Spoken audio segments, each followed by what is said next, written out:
बिहार के कैमूर जिले में लगातार हो रही बारिश और पहाड़ी इलाकों से छोड़े गए पानी के कारण नदियां और तालाब उफान पर हैं। खासकर भभुआ प्रखंड के दुघरा गांव में स्थिति गंभीर बनी हुई है। यहां दुर्गावती नदी पर पुल न होने के कारण दर्जनों गांवों के लोगों को रोज अपनी जान जोखिम में डालकर नदी पार करनी पड़ रही है।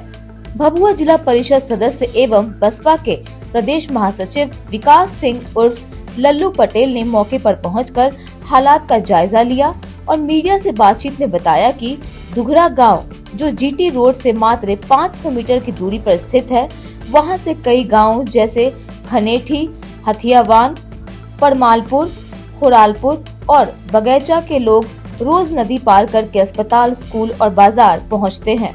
विकास सिंह ने कहा, पुल नहीं होने की वजह से ग्रामीणों को 15 किलोमीटर लंबा चक्कर लगाकर जीटी रोड तक जाना पड़ता है। अगर यहां पुल बन जाए तो यह दूरी महज 500 मीटर में तय की जा सकती है। उन्होंने सरकार से जल्द पुल निर्माण की मांग की है ताकि गांव वालों को राहत मिल सके। क्या समस्या है? देखिए, समस्या ये है कि मैं अभी भभुआ प्रखंड के दुघरा गांव में मौजूद हूँ और ये गांव दुर्गावती नदी के तट पे है और गांव के इधर उत्तर साइड में नदी के बाद उधर जीटी रोड है। और आपको बता दें कि यहाँ बहुत पहले से कोई व्यवस्था आवागमन का नहीं है। बरसात के दिनों में आना जाना माने बंद हो जाता है। अभी देख सकते हैं नाव चल रहा है। और आपको बता दें कि यहाँ के ग्रामीणों को इतनी समस्या है कि बाजार जाना हो या महिलाओं का प्रसव का मामला हो या बच्चों को स्कूल का मामला हो, तो आपको बता दें कि अगर मोहनिया जाना होगा तो यहाँ से 15 किलोमीटर जाएंगे तो नाटी पुल पे जाएंगे, तब मोहनिया जाएंगे, नहीं तो फिर 15 किलोमीटर जाएंगे तो रामपुर होते हुए आप जीटी रोड पे जाएंगे। और जीटी रोड यहाँ से महज 500 मीटर पे जीटी रोड है। और यहाँ के लोग आस लगाए बैठे हैं कि कब कोई आएगा और कब हमारा ये कल्याण करेगा। गांव में पुल बन जाने से इधर कम से कम दर्जनों गांव ऐसे हैं जो इससे लाभान्वित होंगे और जिसमें ये हथियाबान और दुघरा, होरलापुर, खनेठी, ये सोनहन थाना अंतर्गत इधर जो भी है गांव, वो सभी लोग को फायदा होगा। अभी नाव चल रहा है, देख रहे हैं, गांव के बगल के भी ग्रामीण नाव के सहारे यहाँ आ रहे हैं। तो नाव ये नदी का बहाव आप देख सकते हैं, धारा कितनी तेज है। वैसे में नाव कभी भी पलट सकती है, कोई भी दुर्घटना घट सकता है। तो यहाँ बीमार होने के बाद भी ये स्थिति है कि लोग यहाँ से मतलब ले जाने में महज चंद दूरी पे है सदर हॉस्पिटल, लेकिन यहाँ से घूम के कम से कम 20 किलोमीटर, 15 किलोमीटर, 30 किलोमीटर जाने के बाद हॉस्पिटल लोग पहुँचता है। तो बहुत दिक्कत है और मैं आया हुआ हूँ इन लोगों की समस्या को देखने के लिए।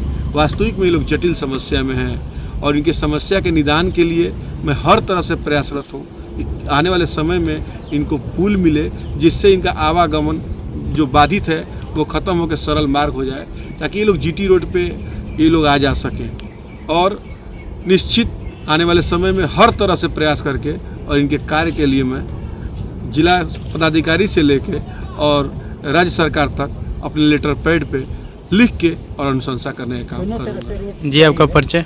मैं विकास सिंह उर्फ लल्लू पटेल, जिला परिषद सदस्य भभुआ। साथ ही गांव के लोगों ने बताया कि सरकार ने अब तक उनके क्षेत्र में एक भी पुल का निर्माण नहीं कराया है। नदी में पानी बढ़ने से स्थिति और भी विकट हो गई है। गांव वाले नाव के सहारे अपने बीमारों को अस्पताल ले जाते हैं और बच्चे स्कूल जाने के लिए भी नाव का सहारा लेते हैं। जी, क्या समस्या बा? हम लोग ग्राम दुघरा निवासी हैं। हमारे गांव के बगल में दुर्गावती नदी है, जिससे 500 मीटर की दूरी पर हाईवे है और कई एक गांव बाधित है जो हाईवे पर जाने से वंचित रहता है। अभी भी वर्तमान स्थिति में नाव चल रही है, जो स्थिति आप लोग देख रहे हैं। इसलिए 5-6 गांव को लाभान्वित करने के लिए दुर्गावती नदी में पुल का अति आवश्यक जरूरी है। ये क्या चाहते हैं? कौन कौन गांव जुड़ता है इससे? दुघरा, होरलापुर, खनेठी, हथियाबान, बहुवन, बहेरा, नाटी है बगल में। मतलब 6-7 गांव हैं जो बाधित है। आने जाने से अगर जाना ही हाईवे पर हम लोग को जाना पड़ता है तो कम से कम 15 किलोमीटर घूमकर जाना पड़ेगा। जी, आपका नाम? कन्हैया तिवारी, ग्राम दुघरा। ग्रामीणों ने चिंता जताई कि नाव पलटने की घटनाएं पहले भी हो चुकी हैं और हर बार डर बना रहता है कि कहीं कोई बड़ा हादसा न हो जाए। ग्रामीणों ने एक स्वर में मांग की है कि सरकार जल्द से जल्द यहाँ एक पक्का पुल बनाए, जिससे उनकी कठिनाइयाँ दूर हो। क्या समस्या है? ये हमारा गांव दुघरा है जो दुर्गावती नदी के तट पर बसा हुआ है। हमारे सामने जीटी रोड है जो भारत का दूसरा नंबर बोला जाता है रोड, उससे हम लोग सटे हुए हैं। यहाँ पुल नहीं है, जिसके चलते 4-5 गांव बाधित हैं, जैसे में खनेठी, हुरलापुर, आपको हथियाबान, नाटी, पट्टी, नाटी, आपको सोनहन थाना इससे जुड़ा हुआ है। ये पुल बन जाने से इतना फायदा होगा कि कम दूरी में लोग भभुआ जाएंगे, मोहनिया भाया होना कोई सोचेगा ही नहीं। इसलिए मैं यही कहना चाहूँगा कि यहाँ पुल बहुत अनिवार्य है, समाज के हित के लिए बहुत ज़रूरी है, इस पर ध्यान दिया जाए। इसके आगे जय हिंद। बरसात के दिन में और बरसात के दिन में देखिए, मैं भरत तिवारी, सुपुत्र श्री राजकिशोर तिवारी, इसी ग्राम दुघरा से बिलोंग करता हूँ। आज देखिए बरसात में देखिए वो नाव चल रही है हमारे गांव की। यदि यह नाव बिगड़ जाए तो हम लोगों का आना जाना दूभर है। जाने के लिए हम लोगों को 15 किलोमीटर दूरी तय करना पड़ता है, तब जा कर के हम लोग इस जीटी रोड से टच कर पाते हैं। अन्यथा ये पॉसिबल ही नहीं है कि हम लोग 4 महीने, वर्ष के 4 महीने दुख में आज भी उसी प्राचीन काल में जी रहे हैं। इसके लिए बहुत खेद है, आप लोग ध्यान दें, मैं यही रिक्वेस्ट करूंगा। हर हर महादेव। फिलहाल कैमूर जिले के ग्रामीणों की जिंदगी हर रोज जोखिम से भरी हुई है। बाढ़ के कारण उफनती नदियां और पुल के अभाव में लोग मजबूरी में नाव से सफर कर रहे हैं। स्कूल जाने वाले बच्चे हों या फिर बीमार मरीज, सभी के लिए एक बड़ी चुनौती बन चुकी है। स्थानीय प्रतिनिधियों और ग्रामीणों ने सरकार से शीघ्र पुल निर्माण की मांग की है। ऐसे में अब देखना होगा कि प्रशासन कब तक इस गंभीर समस्या पर कार्रवाई करता है। फिलहाल तो इस रिपोर्ट में इतना ही। बिहार की ऐसी लेटेस्ट खबरों से अपडेट रहने के लिए आप देखते रहिए सुदर्शन बिहार।